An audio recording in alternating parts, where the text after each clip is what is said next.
Hello and welcome to Pastor's Perspective, sponsored by Biola University, ranked as the most comprehensively Christian university in North America.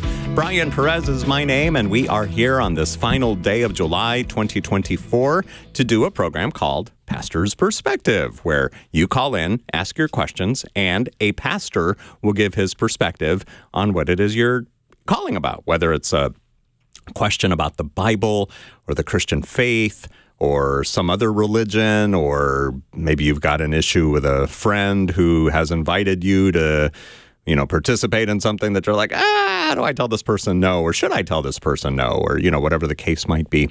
And we also welcome your question if this isn't a program just for Christians or just for religious people, or in fact, if you consider yourself a spiritual person, we would love to hear from you to find out what it is exactly that you mean by that. And the phone number to call is 888-564-6173, 888-564-6173.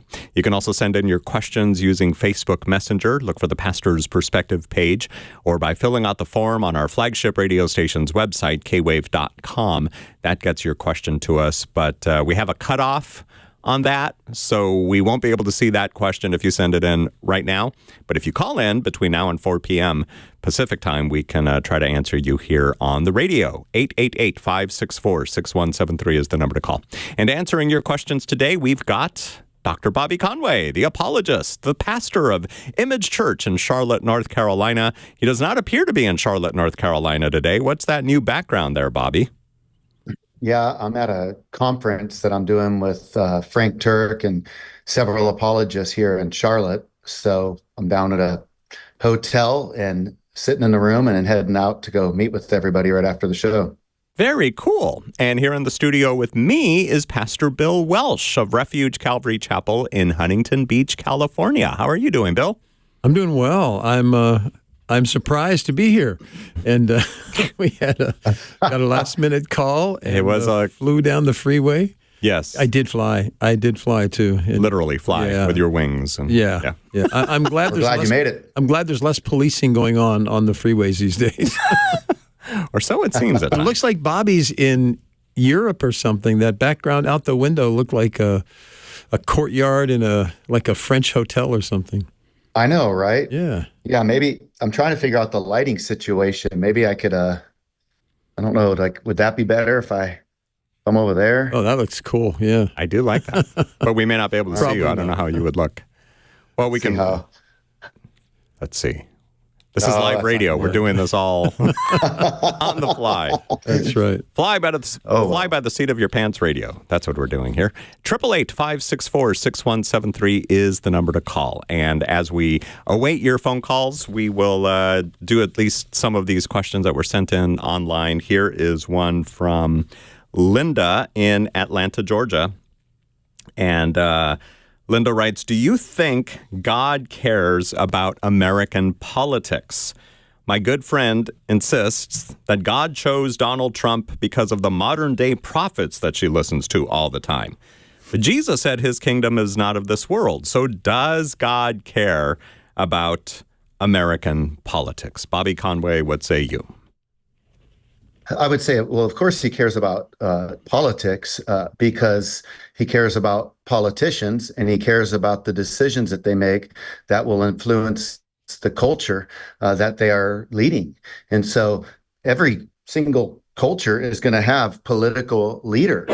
And so he's going to care very much about that. In fact, we see in Romans 13 that there's, political leaders that, are in place and even with military prowess during the Roman world when that was written. So, yes, he does care about politics. I think that there's a danger that we have to avoid. And the one is to realize that we do have a responsibility to follow the laws of the land, and we've been given a blessing to be able to exercise our vote. So we should, and we should vote biblically as best we know how, to vote the Christian worldview. But it's not a coercive one. We're not trying to, coerce people into our beliefs. And so we should be actively engaged, but we should never send mixed messages as activists that we believe that government's the fundamental need of the heart, but neither should we fall into passivism that just lets, people make all the decisions in the world and just kind of cast away our ability to make a difference in the political world that we live in. Any thoughts, Bill Welsh? Yeah, it's good to be on with you, Dr. B. It really is. Hey, you too, buddy. Good to see you again, brother. You. But the verse that came to mind for me was in Proverbs 29:2. It says, "When the righteous rule in authority, the people rejoice, but when the wicked man rules, the people groan." And so, like Bobby was saying, God's aware of all that's going on in politics. And there was a verse that came to me about a month ago. I'd been walking all this month with my flag in the mornings in Huntington Beach and trying to cover every main road and everything. And I got these T-shirts made that says, "Make America godly again." I had some interesting pushback from people that say, "Well, America's never been godly. How can you say again?" But anyway, God has spoken to nations. I think God has established nations. And we used to always, I remember early on in my walk with the Lord in the 70s, one of the verses that would always be brought up when speaking about politics would be that if my people who are called by my name will humble themselves and pray, seek my face, turn from their wicked ways, I'll hear from heaven, forgive their sins, heal their land. And it was rightly brought up that was a specific, targeted promise to the people of Israel, to that land. But I ran across this one in Jeremiah chapter 18, and it says, it's God speaking through the prophet, of course. He says, "The instant I speak concerning a nation and concerning a kingdom," so any nation or any kingdom, to pluck up, to pull down, and to destroy it. Here's the good part. "If that nation against whom I have spoken turns from its evil, I will relent of the disaster that I thought to bring upon it." And I think when it comes to politics, God is just as concerned about what the people of that land are involved in. As far as I know, Jesus is not running for office this year. I saw some signs around town in Huntington Beach that says Jesus 2024. And, it's a clever sign, but Jesus is not running for president. And neither primary candidate, as we're looking at him right now, or anybody that I would say, and I got to say this was back in 2016 when Trump and Hillary were running. And I found myself thinking, I don't know that I'd leave my children over the weekend at either one of their houses. But one of them is going to end up being in charge of the nation. Now, I've got a favorite in this race, of course, but God cares deeply about the people who live under the politics of any nation. And I think, as he says in Jeremiah, to any nation, if people will turn from unrighteousness, turn to righteousness, God's going to favor that land in some way. And I don't know how. And we know godly people that have lived under horrible, oppressive, murderous, governments before. But yeah, keep praying for your land and keep walking close with God. And have impact in these times, these crazy times. Yep. Dr. Bobby Conway.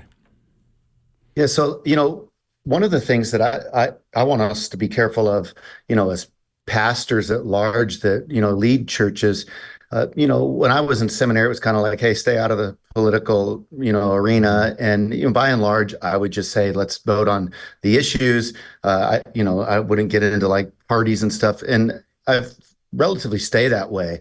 But there is a place I think a culture can get where the church speaks up too late. And I'm thinking of Germany, for example. Right. Germany, the pastors, they were trying to just stay in vogue and be a part of the state. And you ended up having, you could have a cross in a church and a swastika. So Hail Hitler and Hail Jesus. And you had the state church. But then you had a group of people like Dietrich Bonhoeffer and Niemöller and Karl Barth. And they were, a part of the Confessor Church. and they really stood out and separated themselves. Unfortunately, a lot of blood was shed, and churches could have made a big difference if they were vocal earlier on. And so I think when we look at history, if we take Germany as an example, and I'm not saying that that's where we're going to be, but I will say the activism of the emerging generation is brutal. The cancel culture is brutal. And we have to be aware of some of the social Marxism that is being, definitely taking root in the political arenas. So when you look at the left and the right, it used to be that they were closer together. And so you wouldn't, feel the temptation to get vocal. But now when you think about somebody, for example, like Kamala Harris, and this is where, maybe I get myself in trouble, but I'm willing to do so, because I'd say when you're the most liberal senator, right, and you are running on abortion, critical theory, many people don't know what that is, but it's creating the young activists in our cultures today through the education that's there. Celebratory pro-LGBT, when she's on RuPaul this past week, you probably might find yourself going as a pastor, like, well, maybe I need to start saying, is this not enough? Like, are the messages not here? And is this what we want to do? Right. And so that's not like this thing of saying that Trump's somebody that I celebrate his character. By all means, I think he sticks his foot in his mouth. I think he's impulsive. I think that there's character flaws. But if I'm thinking of a platform that's going to be better for the country versus one that could potentially destroy it in the name of the postmodern deconstruction we're seeing, I think it's really obvious. And so I almost feel like I lack integrity to beat around the bush on this one, because it's pretty glaring, and so I get concerned about that. Yeah, and I agree with you on that. I mean, the way the political game is played in our nation, and there are some nations that have viable multi-parties all over the place, and I think Italy was one of those. I remember following one of their elections years and years ago, but it's going to come down to one of the two major parties, and it always has. For how long has it been?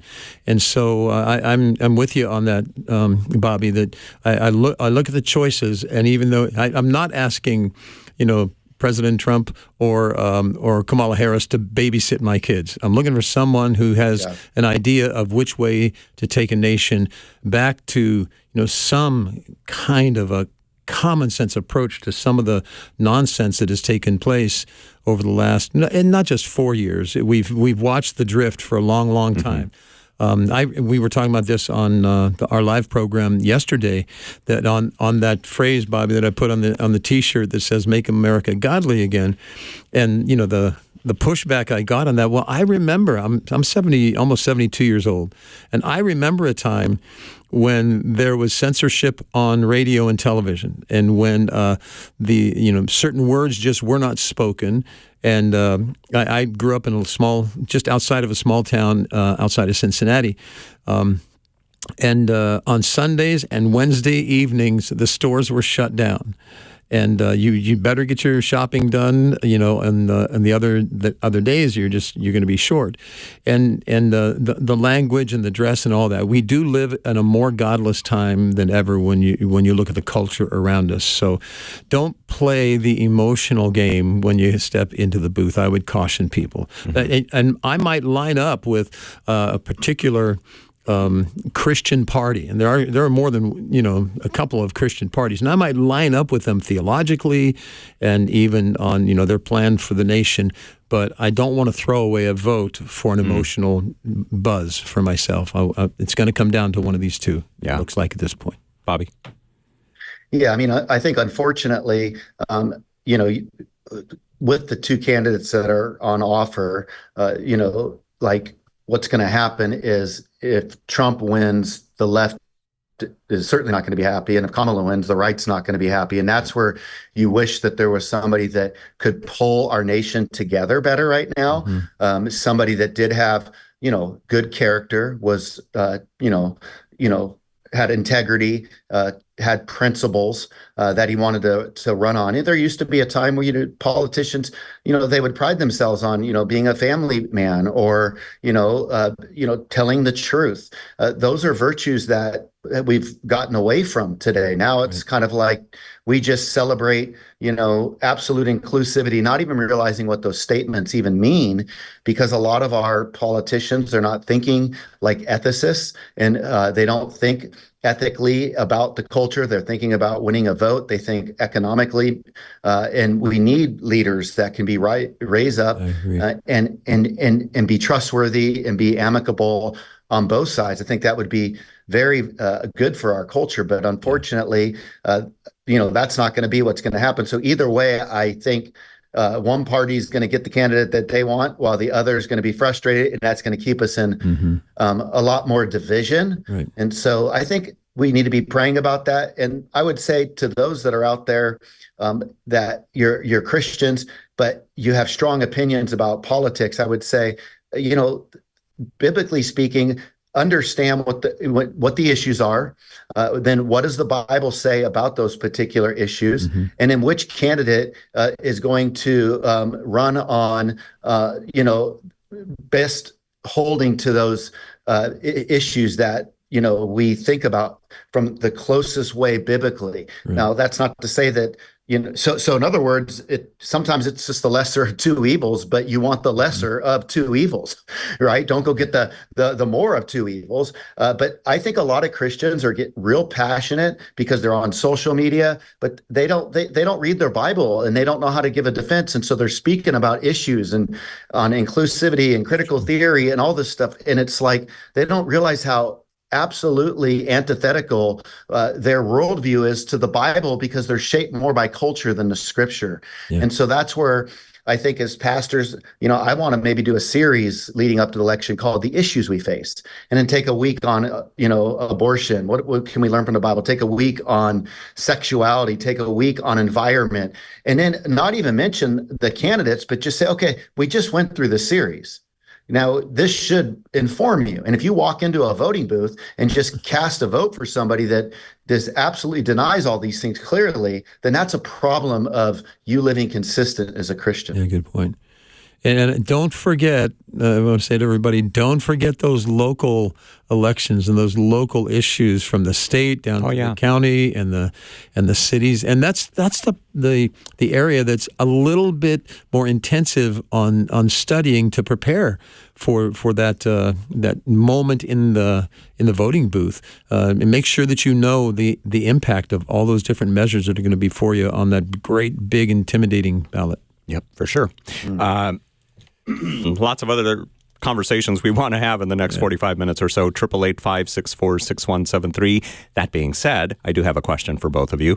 Like Bill, you mentioned, there was a time when stores and everything were closed on Sundays and Wednesday evenings, and there might be, and this culture that we live in, it's so different than way back when. And maybe in some small towns, it's still like it was back then. I don't know. But here we have, the 24-hour convenience stores and the TV stations and the radio stations that, I remember there was a time even in my childhood where certain channels would stop broadcasting at a certain time of the night. But now it's 24/7. Everything is about 24/7. So when we say we want to go back to, make America godly again, some people might look at that and say, well, we're never going to get back to that because we've advanced, quote unquote, in our society.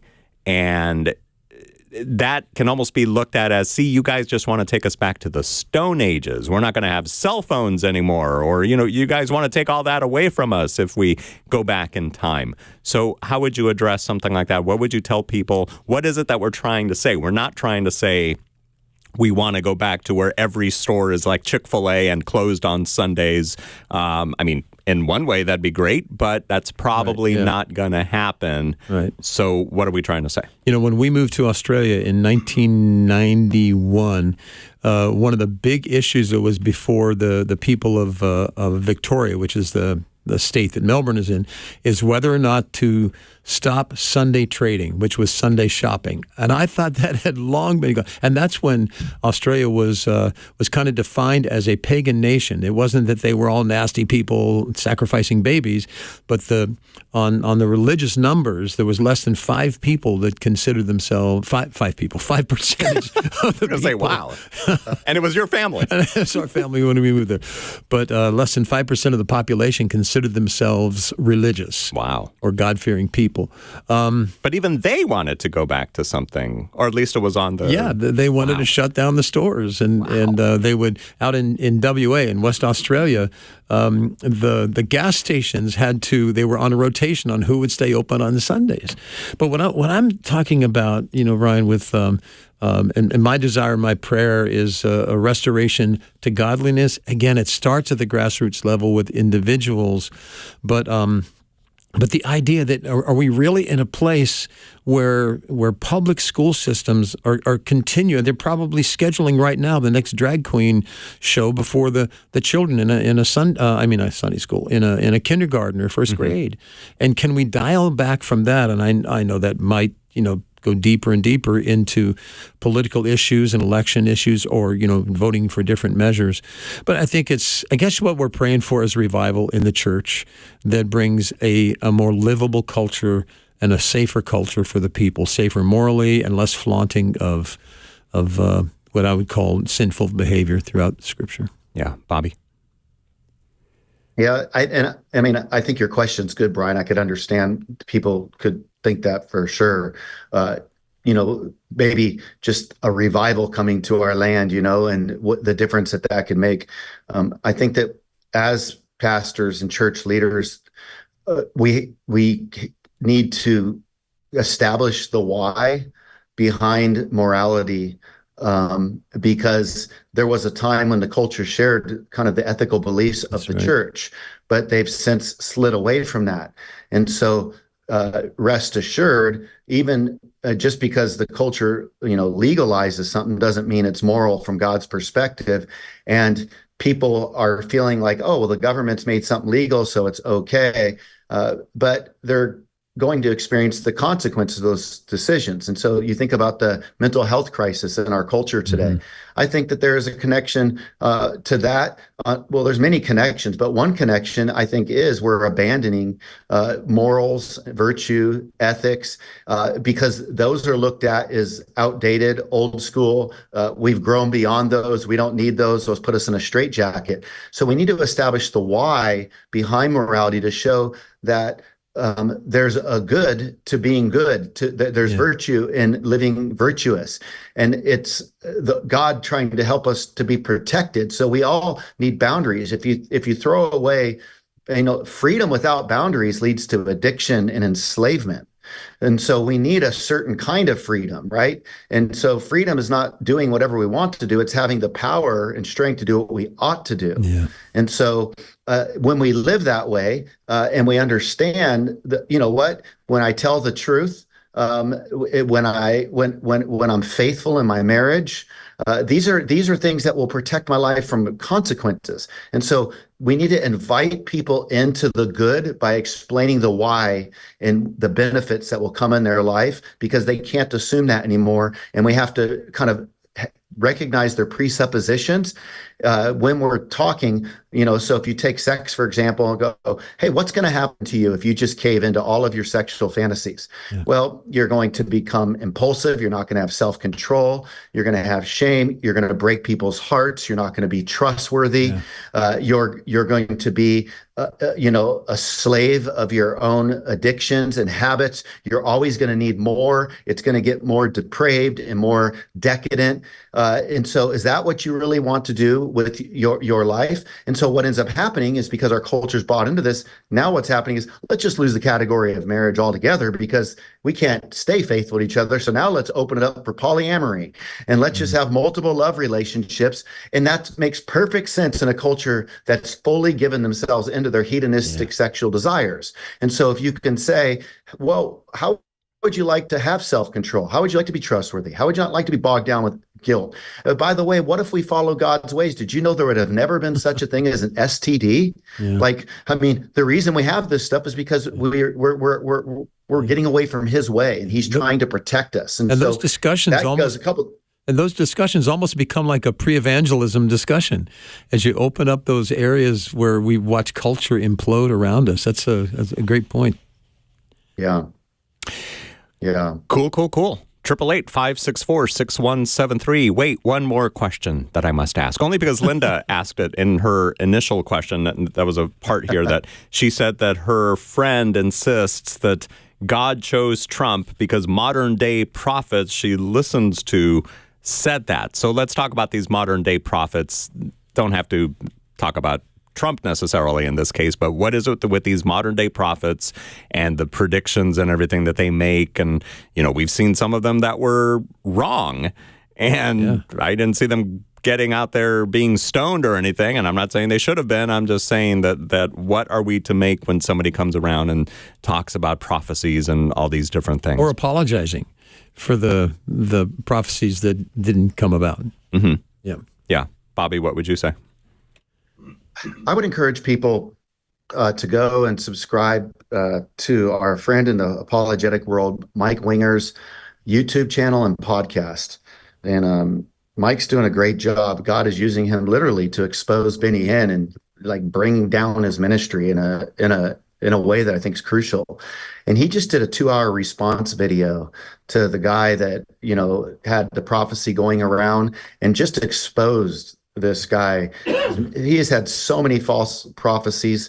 And so it was interesting that he had a couple of those details about the bullet zipping past his ear, going down to his knees. But there are so many broken things about his prophecy, and he's changing the story up. And so I would say by going and listening to that 2-hour video, that would be helpful, because if somebody says 2 or 3 things that are right, but 4 or 5 things that are wrong, well, this is, the enemy can be using a person as well. And so this guy that had this video that went viral, that many people saw, I thought it was a great piece. Mike's a careful researcher, and I respect him. And so that's what I would do. I'd point people to go to that, because that, if Trump wins, he wins, but it's not going to be because this guy's video and what this guy heard. So, okay, we've only got a few minutes left. I don't want to take a phone call right now, but Bobby, let's talk about guys like Mike Winger, who put together videos where they, quote unquote, expose these prophets, or, people like Benny Hinn and everything. And some people might say, well, isn't that the church attacking the church? Where do we draw the line on, should we expose every single thing out there that seems even a little bit off, or what would you say? I understand, where like heresy hunters, apologists can be kind of looked at that way. But there needs to be gatekeepers for truth. Otherwise, it just gets polluted. Jesus said that you're going to have wolves among you that are going to be wearing sheep clothing. Jesus called out false teachers like the Sadducees and the Pharisees. Not only that, when you look in the scriptures, Paul specifically would call people out by name, like Demas. And so, that was very common. The Judaizers were called out in the book of Galatians.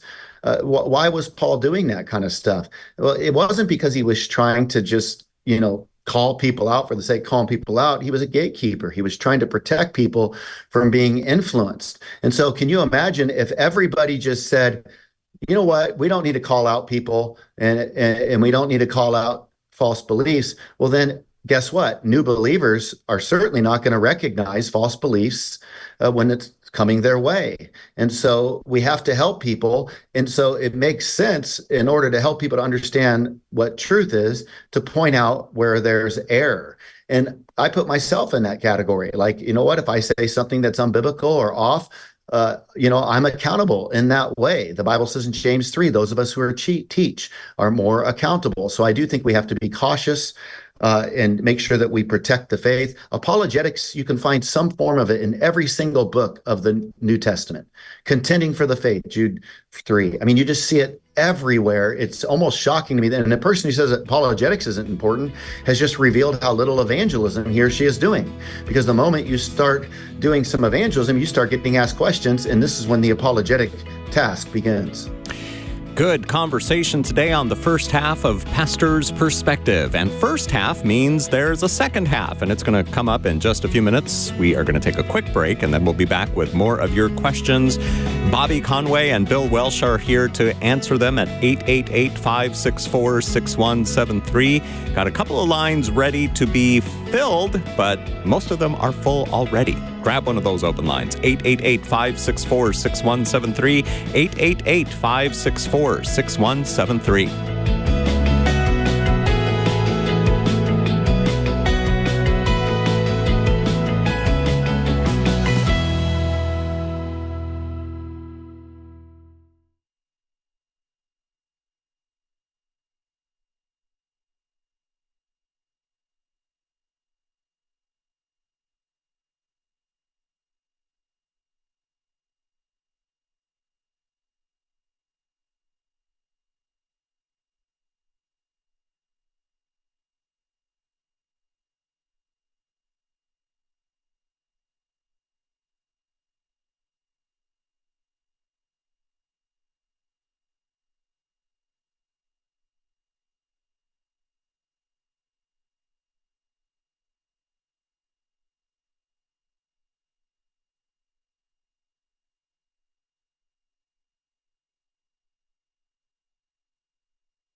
Welcome back to Pastor's Perspective, sponsored by Biola University, ranked as the most comprehensively Christian university in North America. My name is Brian Perez, and we are here till 4 p.m. Pacific time on this Wednesday, July 31st, and we would love to chat with you. 888-564-6173 is the number to call, 888-564-6173. Bobby Conway and Bill Welsh are answering your questions. Bobby is the pastor of Image Church in Charlotte, North Carolina. Pastor Bill is from Refuge Calvary Chapel in Huntington Beach, California. You hear Bill daily on the Refuge radio program, heard on many of these same stations. And Bobby, you see on YouTube. Christianity Still Makes Sense is the name of his YouTube channel and website. And his new book, Does Christianity Still Make Sense? Available on Amazon, Audible, what's the other one? Kindle, and at the Chapel Store of Calvary Chapel, Costa Mesa. Go get your copy.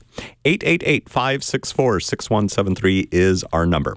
And let's go back to the phones. We're going to start this this segment with Nicole in Corona. What did you want to ask us, Nicole? Hi, guys. Yes, I was just wondering, early when I tuned in, you guys were talking about the politics and what's happening and why some people don't really want to get involved in that, or very few do. And Bobby was mentioning something earlier that, he really never got that involved with it. And then kind of look where we are now, how everything's evolved and it's so big. And I feel like so many people crave that kind of thing to know where we're at. So I guess my question is, why not address the church with things that are happening in the community locally and with politics and things like that? Why keep that quiet? Why not address all that stuff? Are you talking about like some churches who don't talk about politics at all? What do you mean? Yeah, I'm sorry. I heard Bobby in the beginning say that he used to really stay away from that stuff. And I was just wondering why. Okay, Bobby. Why stay away from the politics, just in general, like not really discussing it at church? Because I feel like me and myself personally, I've craved to know about some of that stuff, especially local things that are happening. Yeah, some of this was just the way that I think I was taught when I was younger. And I don't think it's accurate. I think that the way that I was taught, people meant well because what they were trying to do is make sure that we stay focused on the gospel. And so what ended up taking place, so for example, Billy Graham was very engaged in politics in his life, interacting with presidents, and he started pulling himself away from that. And I think other people started kind of like, yeah, maybe we need to be careful there. You had the moral majority with Jerry Falwell, and so people were trying to remove themselves from that in some ways. And so you started getting a little bit of kind of division on the best way to handle this. And so at one time you had people bringing in political candidates into the pulpit, and then that became problematic. And so for me, like, for example, I'm not like, some pro-Trumper, by any stretch of the means when I'm talking about what I'm saying. I'm talking about you have kind of two choices that for me personally, wouldn't be what I'd pick to unify the country. But one is going to put together a program for the country that's going to continue this deconstruction project and just lead us more towards licentiousness. This doesn't mean that the other one's going to just make everything beautiful and humming again. But I do feel like one candidate clearly would have, a program, a platform that's going to fit biblical values better. And so because of the decay of our culture and what's been happening, I feel like I've been wanting to be a little bit more vocal and a voice because I don't want to happen what took place in Germany, and that's just through being passive.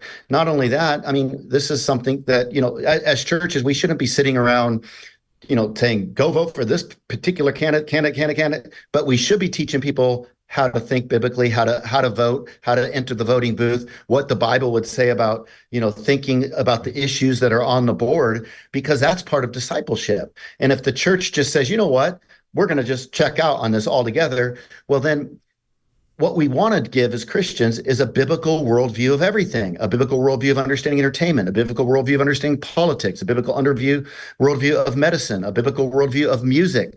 And so we can't just do a biblical worldview in the church training and then say, oh, but on politics, we're going to check out. And so for me, I thought that this was inconsistent on my behalf. And a lot of it is just, I don't like the idea of the tension it creates. But I think a lot of the tension can die down with just some good talking. Like, for example, I went out to lunch yesterday with the guy that couldn't understand why I would say that if you're looking at Trump or Kamala, Trump is clearly going to be more of a line. Because for him, it was unthinkable. How could you even do this? This guy, he's a convicted felon. He lacks character. I get this. But the program that Kamala is going to put in place is going to lead way more towards licentiousness than Trump. And so I said, but let's not talk about Trump or Kamala. Let's talk about your voting strategy. As a Christian, how are you thinking about voting biblically? What goes through your mind? How do you force rank the issues? Yeah. And so I just tried to shepherd him in thinking biblically about how to approach the voting booth instead of telling him who to vote for. Yeah. Hope that answers your question, Nicole. Thank you for calling in. Now, I want to go to Priscilla next. Now, we might have already answered Priscilla's question in just what we said right now, but go ahead, Priscilla. What did you want to know? Well, I'm so glad this conversation came up because I struggled with this for a long time. I'm a Christian, and Trump just is, I don't understand how any Christian could vote for him. But I also am not, a Kamala fan. I think both sides are wrong. And so I know that there's pros and cons to both of them. I don't agree with, the far left or all the stuff to do with, sexism and all the abortion. I don't agree with any of that. But how is someone full of hate and who causes, division in our country and has committed so many things and continues to spew hate, how can we vote for someone like that? Bill, what would you say? Well, I think what Bobby has just beautifully laid out is a real answer to that question. And I think, we're not voting for a Sunday school teacher. We're not voting for, the head of the evangelism department in our churches. We're talking about voting for someone who has a vision for our country, who's a flawed man, as Bobby had said earlier. And we've all known that from long before he ran for office. And so I don't want to take a lot of time going again over this, Priscilla, but I think what Bobby said as far as comparing the two worldviews and the two views for our country, it's man, we're getting real political today, aren't we? I fear for the future of America, period, right now. But I fear for it going downhill a whole lot faster and into very dangerous territory, like Bobby was explaining, if it's under Kamala Harris. And so I'm voting for the person who has the better plan. I believe the better plan to lead us as a nation, not to babysit my kids for a weekend. Mm-hmm. Bobby, thoughts? Mm-hmm. Yeah. So I'm thankful that you called, and this is a question that a lot of people do wonder, and I can understand this concern. It's my concern too. I think his character, boy, it would be a lot easier, right? Like if he wasn't so impulsive with his words, if he was a little bit more graceful, if he didn't come across so arrogant. So it's not that I'm not seeing the issues here, but it's kind of like, okay, this is the choices that we have, and I can't do anything about the choices. The choices are there, and you have the choice between A, B, and C. A, Kamala; B, Trump; C, don't vote. So you don't have to vote, but let's just say you've got two doctors and there's a child that needs surgery, and you got the choice between Dr. A, Dr. B, or you're just not going to let your voice count for which doctor works on the child that's needs surgery. Now, both doctors, have had some issues in the past, but one, you feel like is going to actually help save the child's life. The other might send the child to its death quicker.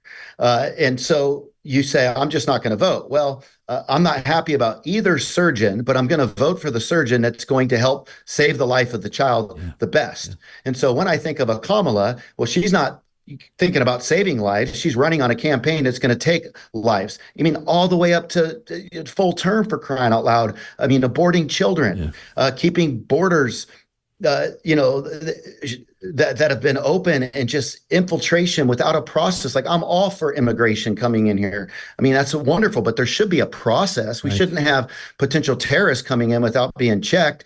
We shouldn't be, if RuPaul is celebrating you as a candidate, then we need to think about, is this candidate the person I'm going to vote for?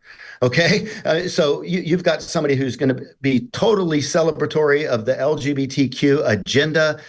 You're going to have somebody that's going to be weak on, national defense.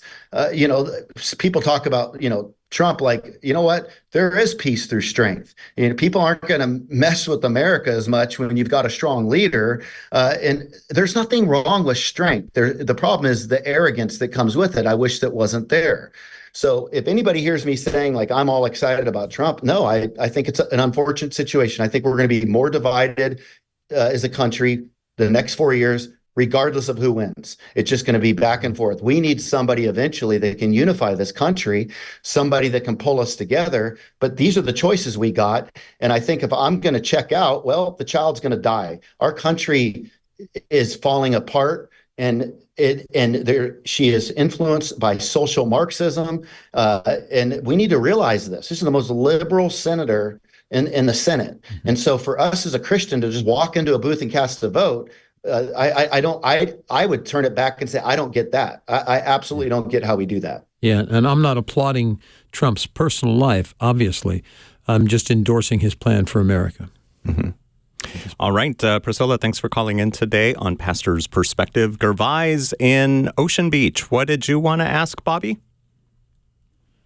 It was less of a question and more of a, I guess you'd call it an indictment. The thing about the STDs, that we wouldn't have STDs if everyone stayed in the marriage or something like that. And I'm for marriage. I'm for everything staying within the marriage to the strictest sense. But it's just not logically accurate, because it can be passed.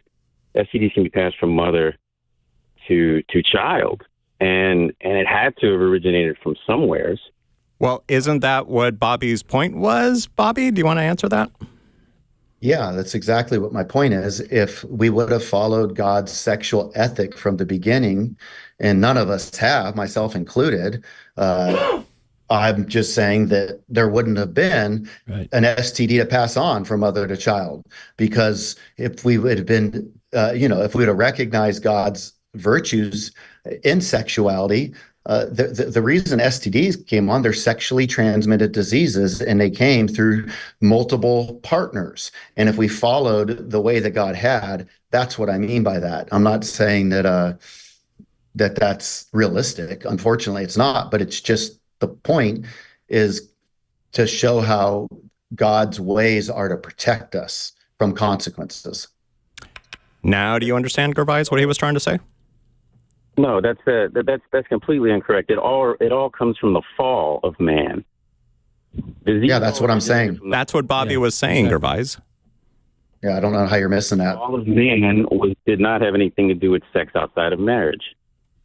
No, STDs did not come when the man fell. It wasn't like Adam and Eve fell, and then all of a sudden there's sexually transmitted diseases in the world. The disease came a certain way. And because you were in a fallen world, the conditions were set for STDs. But it wasn't like there was this thing called STDs in the world before there was multiple partner swapping. It's just not true.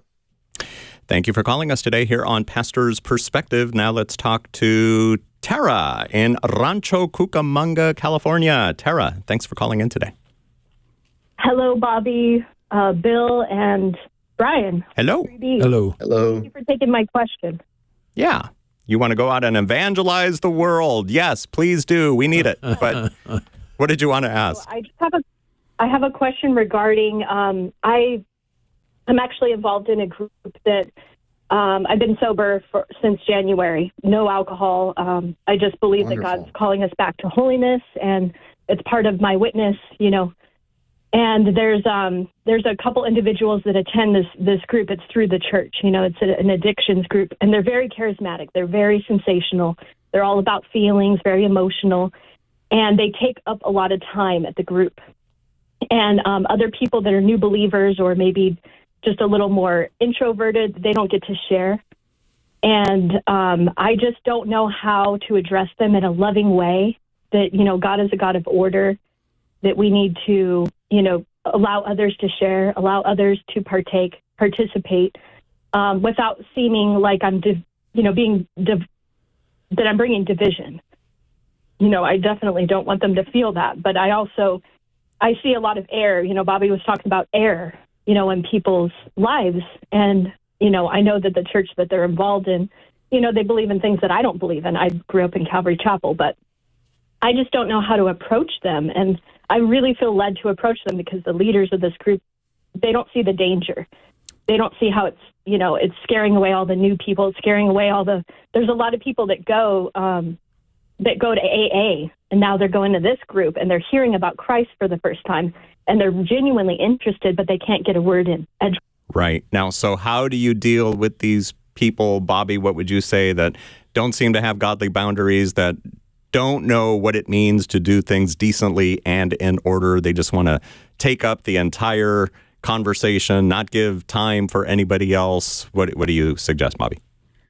Well, that's always a frustration for anybody in small groups. It doesn't have to be a recovery group. You just get somebody that's verbally dominant and they think that, the group exists for them to experience the therapy of just vomiting on everybody, their spiritual insight. And I do think that just perhaps in this situation, you could talk about the importance of just having some, hey, let's all just take a few minutes each and share. You can, if you have to, worst comes to worst, you can say, hey, we're going to set a timer for fun just to hold us in check. You can make light of it. There's different things you can do, but that's part of whoever's leading the group. The leader needs to make sure that they manage that process, because the truth is, you can have one person that shows up and they just throw up all over the group every time, and they can kill the spirit of a group and people will stop coming. I've seen that stuff happen many times. And, my son leads the young adults group in our church, and he just came back the other night and goes, man, Dad, it just makes such a difference when, you have a group and the dynamics are good. And so the dynamics aren't good if no one talks, but the dynamics aren't good either if just one person talks. And so, I think I've been in recovery groups where you have some principles that are right at the beginning. This is what, everybody's going to, take a little bit of time. We're not here to teach, we're here to listen. You can come up with some principles. I would suggest that would protect that from happening. And I think sometimes too, people new to recovery or people new to Christianity, there can be an excitement. And sometimes the person who speaks the most needs to listen the most. And that is just one of the truths about life that's unfortunate. People often who think they know the most, know the least. The people who know the most often don't think they do. And so these are paradoxes of life. So that's what I would say.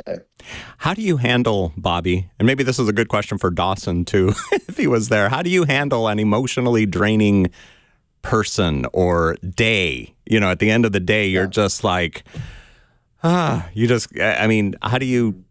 do you do? What's your secret, if you have one? Yeah. Well, I've had to talk to people about being too talkative. And that's not easy.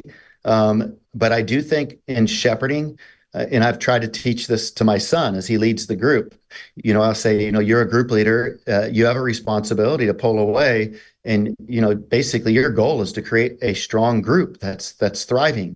And so being aware of how to draw out from people who are more quiet, being aware of how to dial back those who are, overly verbal, modeling that for them. And so I think sometimes, we need to teach our group leaders how to lead the groups and to be aware. So one thing I've done is I've come up with character names, like, call it like, talkative Tom, quiet, Tammy, I just come up with all these different things, interruptive, Dave, arrogant Adam, and then I'm just kind of like, how do you deal with these? And I come up with these different types of people that you'll see in a group setting, and then how to deal with it. And then you have to shepherd people through this stuff. And that's not always easy. But I think it's important, but it's tough to tell somebody because, man, I can't tell you how many times I just have people, they just talk the entire time in meetings. And they leave feeling so good, thinking that this was great, we're connecting, but they don't realize that they're just draining everybody around them. And I think that we need to teach people how to ask questions. We need to show up in a group not thinking that we're the ones that are there to just rescue the group. We have things to learn from each other, and that requires both talking and listening. Tara, thank you for your phone call today on Pastor's Perspective. Now let's go to San Diego. Here is Israel. What did you want to know today, Israel? Hello, Pastors and Brian. My question is it true that Jesus didn't die for everyone? Where'd you hear this? I heard my professor at seminary. She said that he only died for the ones who were chosen, for the ones who were predestinated. Okay.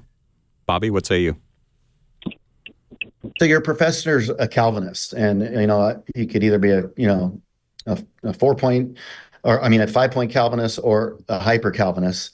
And a hyper Calvinist is somebody that doesn't even go out and do evangelism. A 5-point Calvinist is going to believe in limited atonement, and so basically the 5-point is off the acrostic tulip. The tulip acrostic was formed basically by John Calvin's teachers or people that he influenced at the Synod of Dort. So Calvin didn't talk about the tulip, but later on, his followers, they would kind of put this together, Philip Melanchthon and others, and basically limited atonement. If we're totally depraved, and we're in no condition to elect him, therefore the election's unconditional, then the atonement's limited. And so you'll see different verses where he talks about him shedding his blood for many. But I just think when you see those verses, it's not saying, because other verses say we die for the whole world. So what are we going to do? Is it going to be the many or the whole world? Well, I think when it's talking about the many are those who would end up believing, where it become effectual. But he died for the sins of the whole world. And so I was a Calvinist for most of my Christian life, a 5-point Calvinist for many of the years, then a 4-point. And I would just say that's probably worth stepping back and away from, because the reality is, if a person ought to believe, but they can't believe, then how are they morally accountable? Like, in other words, Jesus just died on the cross to save the elect. Only the elect are going to be saved. But then this means that those that weren't saved are going to go to hell for not believing in Jesus, but they could never believe in Jesus. Yeah. And so then that's like, I'm accountable for something that I couldn't do. And that doesn't seem just. Bill? Totally agree. Great answer. Yeah. Israel, thank you for... 1 John 2:2 is the one that says he died not for our sins only, but also for the sins of the whole world. Indeed. Yeah, good verse. Israel, thanks for calling in. Let's see if we can squeeze in one more. Orlando in Rancho Bernardo. Quick, what's your question? Hello, pastors. Good afternoon. Just want to say thank you for blessing all of us with your wisdom. And thank you. My question is, I used to be a Catholic, and a close friend of mine became sick, and so they were doing this prayer for until she passed. And in the beginning, I was attending, but then I know that we're not supposed to pray to saints or the Virgin Mary, so I stopped attending, and I've been meaning to tell them the reason why I did. She passed, and they were doing this novena prayer for 9 days, and I just wanted to know, would it been okay for me to attend that? I know I don't pray to them. I only pray to God, to Jesus. What do you say, Bill? We have about 30 seconds. I would say you can be in a place like that, but it's pointless to pray to anyone but God. And when I pray to the Father, I'll pray to the Son, I'll pray to the Holy Spirit. I have conversations with God, the Father, Son, and Holy Spirit. But I wouldn't direct prayers to another person, even Mary. She can't answer our prayers. So direct all your prayers to God. He's listening and passionate to hear your voice, calling out to Him in prayer. So if anything, if you get invited to an event like that, you can be sitting there silently praying just to God, not people around you might be praying to whoever, but you're just directing your prayers to God. All right, Orlando, thank you for calling in today on Pastor's Perspective. We have run out of time today. What a great episode. It'll be archived a little bit later on. And if you didn't get on today, call us back tomorrow. We're going to be here at the same time, 3 to 4 p.m. Pacific time, and we would love to chat with you then. For Bobby Conway and Bill Welsh, I'm Brian Perez, and Pastor's Perspective was sponsored by Biola University, ranked as the most comprehensively Christian university in North America.